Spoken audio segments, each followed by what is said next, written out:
Thank you so much for joining us. I'm Alan Carter. And I'm Tracy Tong. Welcome to a special edition of Global News at 11. We are bringing you a roundup of election results from municipalities in the Greater Toronto Area. And we have team coverage tonight beginning in Hamilton, where former Ontario NDP leader Andrea Horwath is running, and we do not have complete results in yet. That is because there was a computer glitch earlier in the evening, and that has meant a delay in results coming in. At this point, Andrea Horwath has a very, very narrow lead. That's right, 42% of the vote that she is holding on to right now. Keenan Loomis coming in a very close second with 41%. And important to note here that only 83% of the polls are reporting, so this result is not complete. Our Sean O'Shea is live at Andrea Horwath's headquarters in Hamilton. Sean, what's happening there? Well, a lot of angst is what's happening, Tracy and Alan. I've covered probably 40 or 45 elections in my career at different levels. I've never seen one this close over this period of time. Now, the results didn't really start to come out till about 9:20 Eastern, but it's been an up and down thing. I mean, Andrea Horwath was ahead 30, 40 votes, 200 votes. Then at one point, she was down by 700 votes, and the air just went out of the room here at the Spice Factory here in downtown Hamilton. She's crept back up. She's got about 1,500 or so votes, but you know, there's still 204 out of 250 or so polls, so this isn't over. This is the fact that, you know, it's taking so long.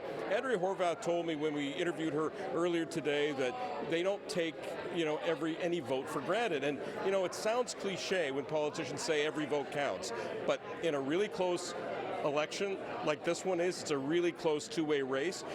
Keenan Loomis is number 2 right now. As I said, he was number 1 a bit earlier. But in a close race like this, and you look at so many candidates who picked up 300, 400, 600 votes, you wonder where those votes drop. And so every vote really does count here. And for a political staffer who's, you know, trying to figure this thing out and trying to make commentary on some of the television networks here about what they think, well, the fact is nobody really knows. You honestly have to wait until all the votes come in. Andrea Horwath is upstairs here.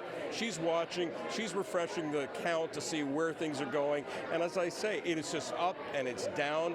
And, you know, she knows what it's like to win. As I said earlier in the broadcast, she's won 9 out of 10 times that she's run.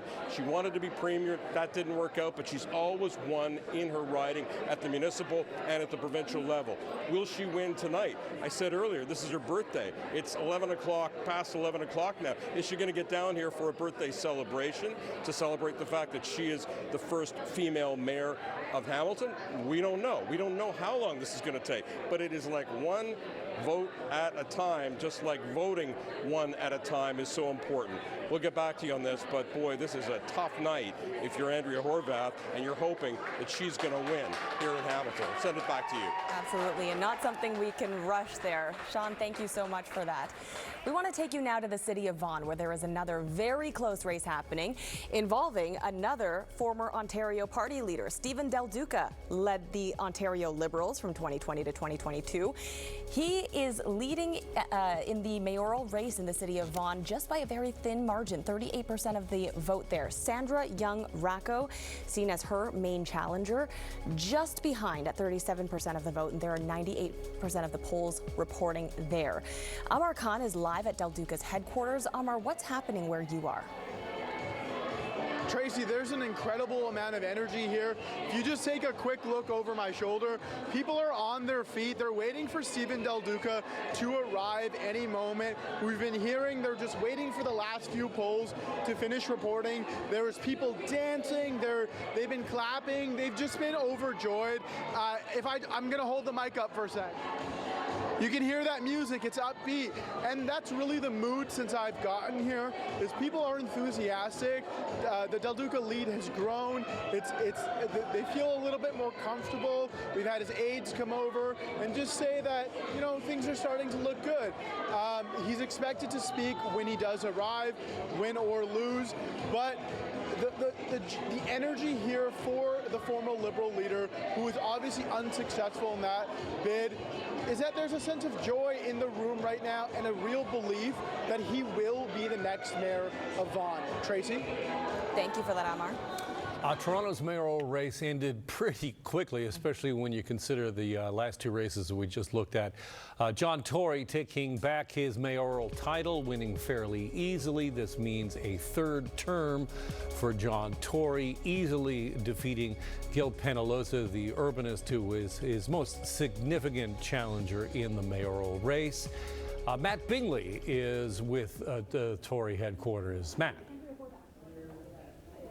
Alan, it took fewer votes than it did in 2018, but still enough for Tory to pull off another citywide mandate and get to work on a number of the key priorities that he really campaigned on. Now, in a victory speech, he focused on really making sure that the next 4 years are graded, mostly so people can look at 2026 and look back at the decision to vote for Tory and say that it was the right decision. He pointed to things like affordable housing and supportive housing, making sure that it was having people living in it and that more was being built. Also that the city was delivering on transit construction and also making sure that those basic services that had been neglected are being improved. But the speech came with an ominous warning with the more than $1 billion budget shortfall ahead of the city next year. There will be pressures and it will see the city itself pushing on other levels of government for more money. And since I will not be imposing big tax increases on people already in the midst of an affordability crisis, it's just not the right thing to do. It does mean that the challenge is in front of all of us, and that's every single person of every stripe, from every point on the spectrum, every member of City Council, which is to work together to find better ways to do things.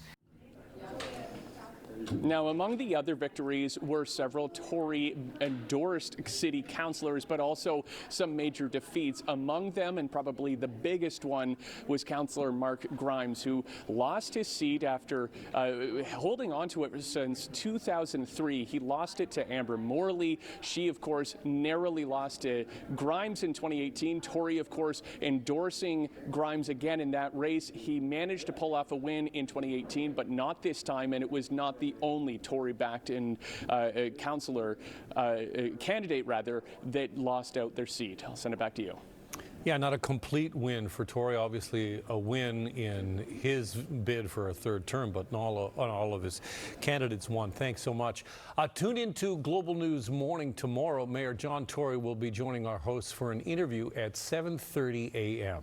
Now, there are a number of new faces joining Toronto City Council after tonight's election. And only one incumbent did not get re-elected tonight. Mark Grimes lost his Etobicoke Lakeshore seat to Amber Morley.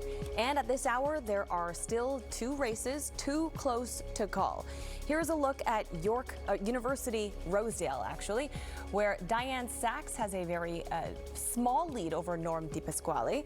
And in York South Weston, where incumbent Francis Nunziata is narrowly holding on for now.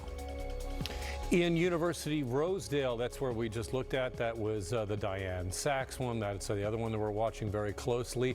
There it is again. Diane Sachs, the former environmental commissioner, she ran for the Green Party in the most recent provincial election. And this is interesting because Diane Sachs endorsed by John Tory, and will she be able to hold on? And that would be a new face at City Council.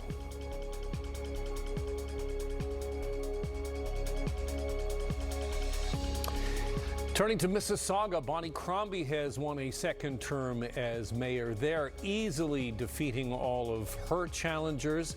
Brittany Rosen has been in Mississauga at the Crombie headquarters all night and joins us now. Britt. Good evening, Alan. Well, it's a bit less busy than it was, per se, an hour ago, but that is not to say that the party is over. It's still very much going. You can really hear that music in the background, and there's still lots of people behind me. They are celebrating a victory tonight for Bonnie Crombie, who was re-elected as in a third consecutive term as Mississauga's mayor. She was up against 7 different candidates, and at last check, she had roughly 82,000 votes. That's That's 70,000 more than David Shaw, who is her contender that had the second most votes. So she is definitely known for winning with these large margins, and tonight was no different. Throughout her victory speech at Metalworks, Crombie talked about having a strong, steady leadership and building a world-class city, with Mississauga being the third largest city in Ontario and nearing its 50-year anniversary in 2 years. Crombie says this isn't a suburban city like it used to be. It is an economic engine, a sustainable city, and a hub for innovation. And so the goal for Crombie this next term is to continue to attract investments. She says she also wants to be able to separate Mississauga from Peel while keeping the city affordable. Here's more from the re-elected mayor. It has been an incredible privilege to serve the people of Mississauga for the past 8 years, and I look forward to continuing to provide the same strong, steady leadership that you've come to deserve and expect from your leaders.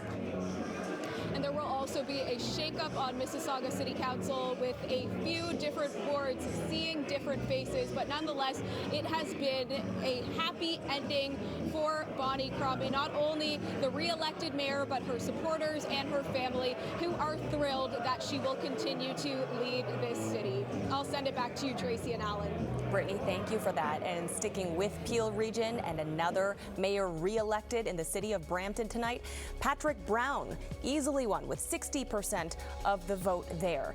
Now, Patrick Brown has been re-elected despite a number of hurdles and controversy leading up to the race, the mayoral race, that is. Mark Carcassol joins us now from Brown's headquarters in Brampton. Mark, we heard Patrick Brown speak tonight about the mudslinging that has happened and running a clean campaign, and it seems that worked out in his favor.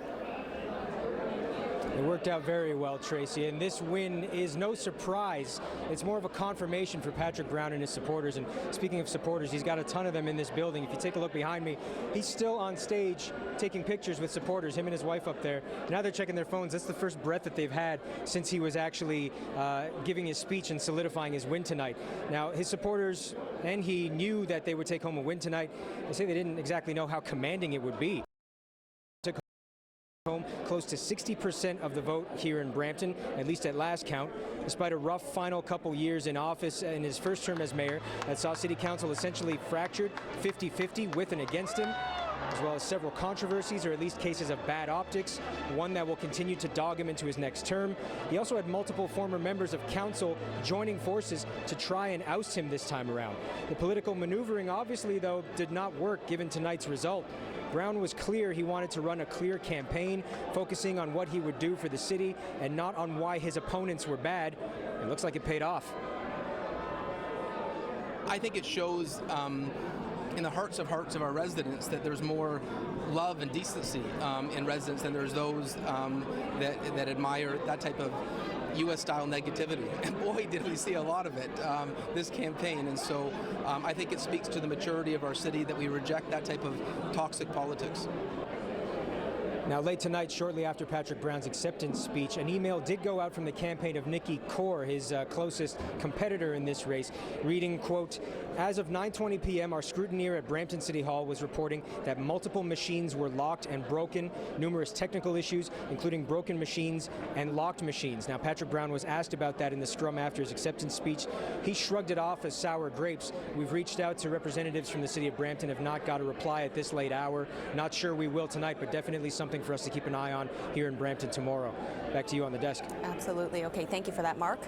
And we will be back after this break. We'll be hearing more from our panel about the election winners, the losers, and more incoming results, as we still have some tight races that are still too close to call.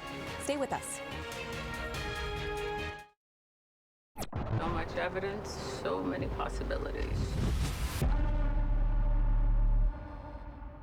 The reason home sellers don't get the most money for their home is because not enough buyers know it's for sale. Until now. Hi, I'm Frank Leo, and the reason you need to hire me is because I spend millions of dollars marketing your property to more qualified buyers, making sure you get the most money for your home. I advertise on thousands of websites. I advertise on radio, I advertise on television, and I have a full team ready to handle all the buyers that come in every day. I've helped thousands of families get the most money for their homes. If I don't get you the price we agree upon, I'll buy it myself. I am Audrey. And I'm Leah. really inspired me to play hockey. The War Amps has helped me by giving me my devices I need to play hockey. Audrey has an amputation similar to mine. What does yours do? The stick clicks in it. My device from the War Amps allows me to shoot a lot better. It rotates like a wrist, which helps a lot with shooting and stick handling. When I score a goal, I feel really happy.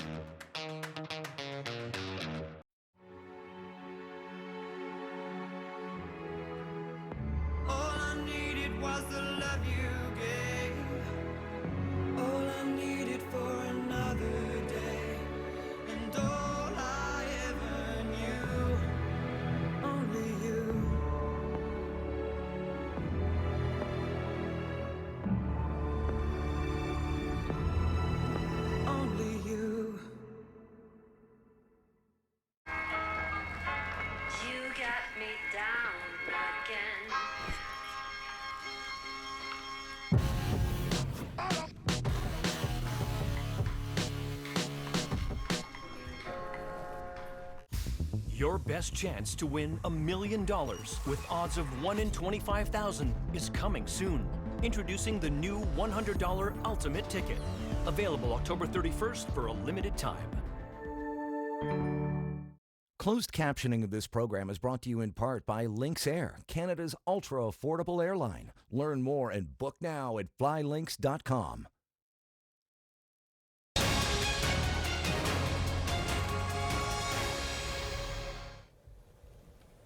Welcome back. We do have some breaking news to share with you at this time. Stephen Del Duca has been elected as the mayor of Vaughan. And man, what a close race that was, Alan. Yeah, it has been very tight all night long. We're expecting Stephen Del Duca to speak pretty soon. He managed to hold off a very strong challenge from Senator Young-Brocco, who is a councillor in the city of Vaughan.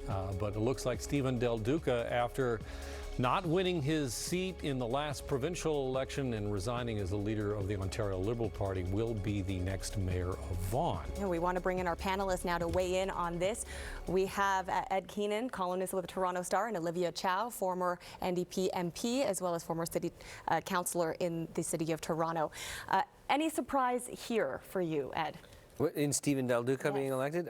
The big surprise for me was that it took so long into the night and that it was so close. I mean, I think a lot of us thought with name recognition and whatnot that comes with that, but I guess it was a tighter fought battle there.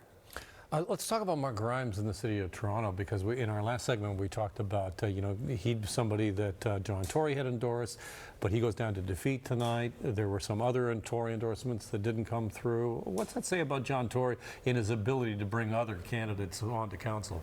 He managed to bring the majority of them in, but I think there's another story, is this organization called Progress Toronto. They endorsed 17, they call it progressive champions. And out of the 17, I think 11 of them won. This is both councillor and school trustee. A good number of, remember, the school trustee was also in election. And in terms of the city councillor that was endorsed by Progress Toronto, those that won were 98%, or they were all minorities, from minorities community, whether it is Amber Morley or Chris Moist and et cetera, et cetera. They are Osma Malik. So they are changing the face of City Council so that it's more representational of the people of Toronto and more progressive. So it's sending a very clear signal to Mayor Tory to say, hey, work with this team and build a better city. Yeah, Ed, let's bring you in here too and talk about the makeup of council as it looks like from tonight. At the outset of the night, there were 8 completely open races. We now have a better idea as to who will be sitting on council and working with Mayor Tory. He's managed to have a pretty good control and consensus over council in the last 8 years.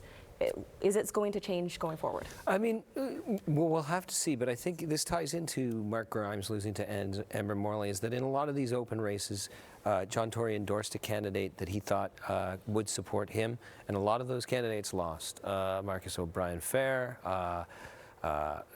Alejandro Bravo. Alejandro Bravo beat Grant Gonzalez. So yeah, and so in those cases, John Tory is facing maybe a council that's less loyal to him than he'd otherwise expect. And I think what's going to have to happen with him is that to some extent he's going to have to find ways to bring those people on side and get their votes. He's proven adept at doing that in the past on city council, and I think he'll probably be adept at doing it in the future, but it may nudge his priorities one way or the other. But does he actually have to do that, considering the new strong mayor powers? And answer that quickly, and I'll go to... Yeah, I mean, I think the short answer is that arguably no, but that he'd probably prefer not to be vetoing the council all the time. He'd like to be leading a successful coalition instead. Yeah, so he's a consensus builder. So, you know, does he need council, really, if he's got the kind of powers that he now has? No, but his nature is to compromise and find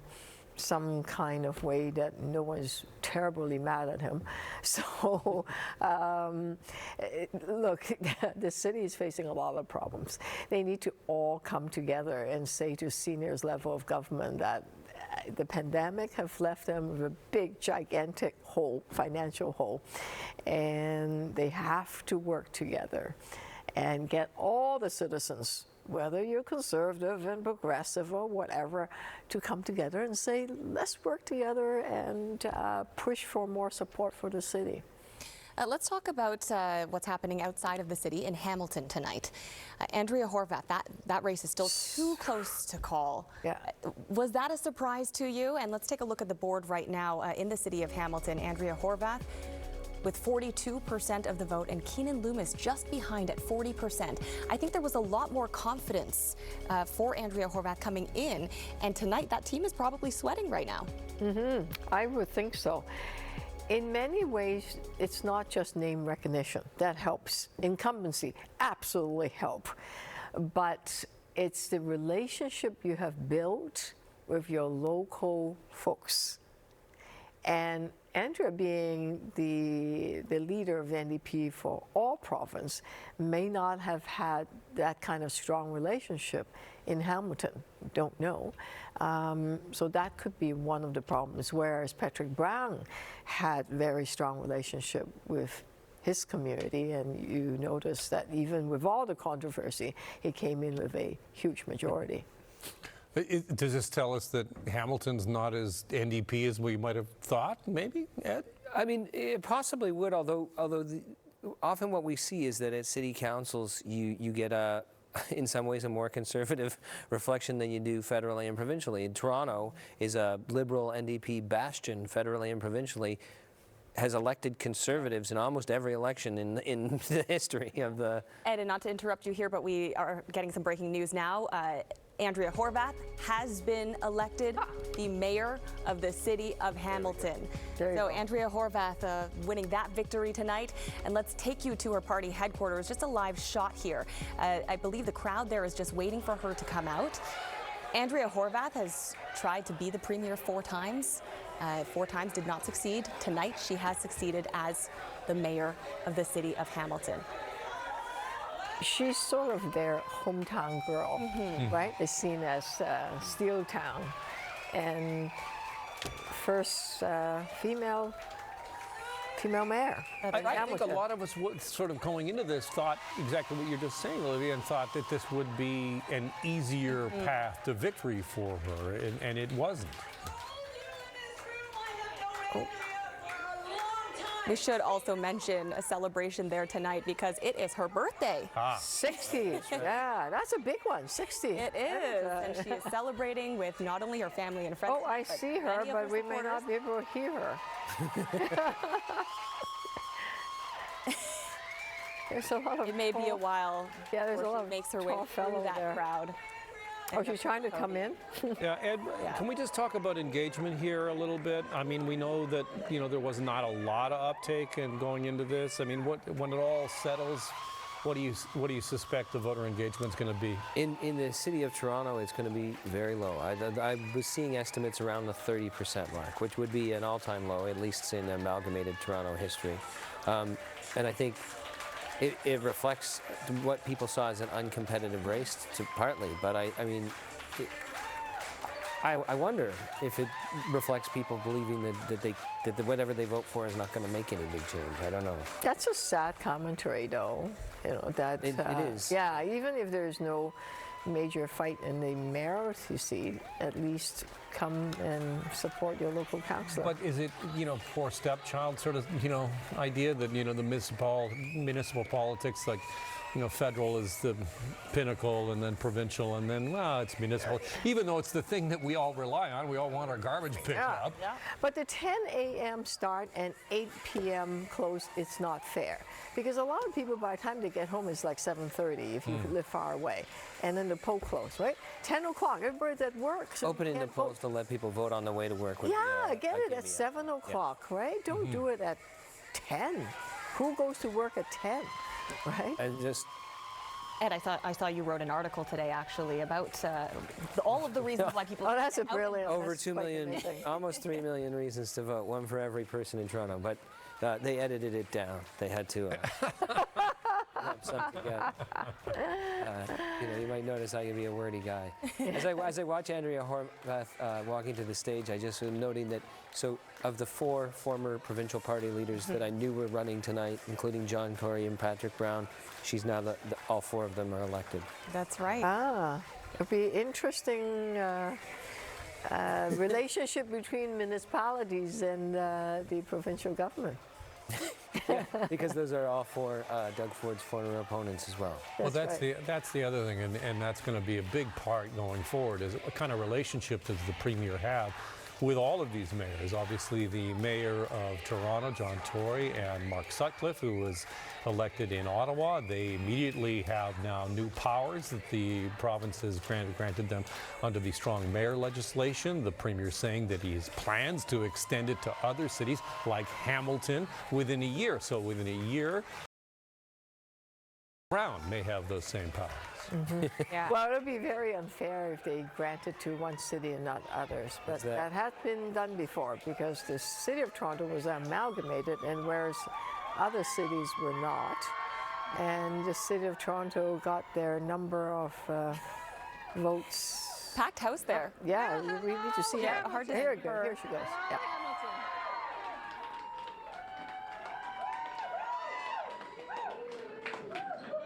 I want to start. Do we have a sound? Can you guys hear me back there? There's no sound. Maybe it's this. Hang on. Can you hear me now? Can you hear me now?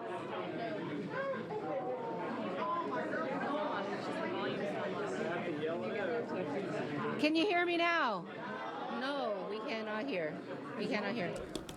All right, the joys of live campaigning. Sometimes we talk about the joys of live television. This is the joy of an acceptance speech and trying to get the mic worked out.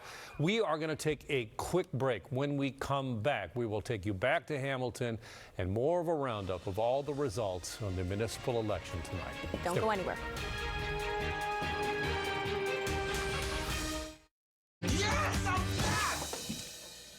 So Help Me Todd, all new Thursday at 9 Eastern on Global. If you're tired of grocery delivery under-delivering, then it's time to try Voila by Sobeys. Our food is always fresh, or it's free. Groceries stay refrigerated all the way to your door. And just what you've ordered arrives just when you want it to. Satisfaction guaranteed. You might think it's magic, but it only feels that way. Voila by Sobeys. Your groceries delivered just like that. What's that? I went online with OnLia Insurance. Got my car and house covered right from my phone. Smart. I went online with OnLia. I went online with OnLia! People think you are only owed 2 weeks' pay when you lose your job. EmploymentLawyer.ca says that is a myth. You may be owed much more than 2 weeks per year. Don't settle for less. Always check with the employment lawyer first at EmploymentLawyer.ca. With the Bigger Spins 3 exciting levels of play, 3 is better than 1. You could win with a scratch, win with a watch, or win when you play for the grand prize at the OLG Prize Center. Play Scratch Watch Win instant tickets today for your chance to win big. WeatherTech is known for providing the ultimate protection for your vehicle with laser-measured floor liners and cargo trunk liner, along with seat protectors and seat back protectors. And now the WeatherTech Cup Phone with removable cups fits virtually any size cup holder and adjusts to fit virtually any size phone. Even allows easy access while charging. Whatever you drive, whatever phone you have, Cup Phone is the perfect fit. Order yours today at weathertech.ca. I'm going up there. Fire Country, all new Friday at 9 Eastern on Global. We want to say thank you for joining us for this special edition of Global News at 11. We are out of time tonight. A lot of moving pieces tonight, but even though we are off the air, we are still covering everything for you. We are going to have extended coverage on globalnews.ca and of course extended coverage tomorrow on Global News Morning. And make sure to tune in at 7:30 in the morning when John Torrey will join our team on Global News Morning. Have yourself a great night. Thank you so much for joining us. Good night.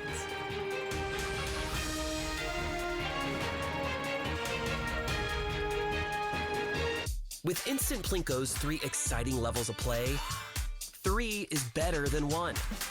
You could win with a scratch, win with a watch,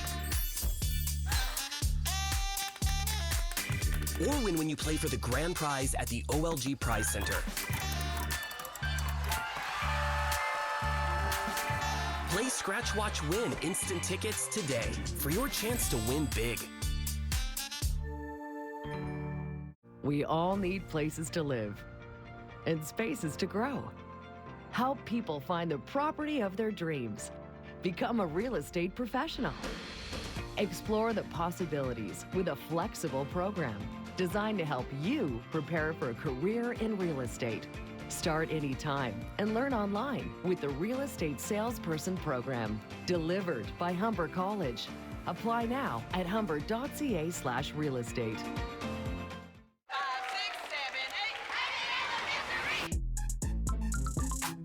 On an all-new New Amsterdam, People are getting hurt. a dangerous crossing People are almost killed. They're in shock. They're in pain. The last thing they need is some two-bit sleazy lawyer praying. How can I help? Don't say that. leads to an unlikely alliance. We're going to sue the city of New York. Let's go crush these bastards. New Amsterdam, all new, Tuesday at 10 Eastern on Global. Get your crash cash, baby. Missed an episode? Catch up on Stack TV or the Global TV app.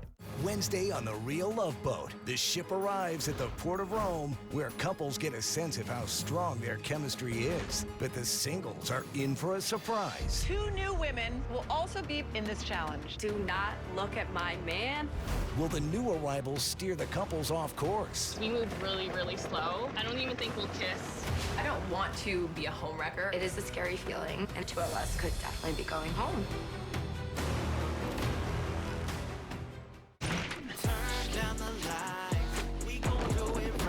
You're getting me so hot. You were so nice to let us all stay. I mean, we just all descended on you like locusts. Yes, thank you, Lupe. We're in the middle of a session. The sex stuff. The no sex stuff. Okay. Is it possible to die of embarrassment? I hope so.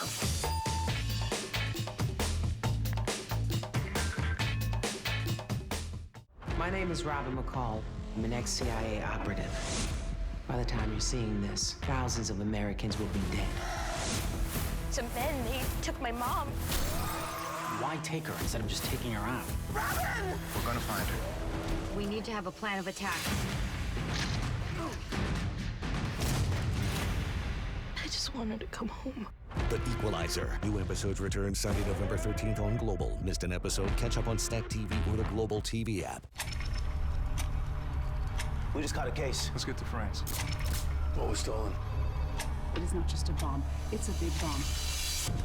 Okay, this is weird. We need to evacuate. Everybody get back! 2 more bombs. This is a manifesto. There's our connection. Hello? He's planning a large-scale attack, just like we thought. Stop! Get back! Run!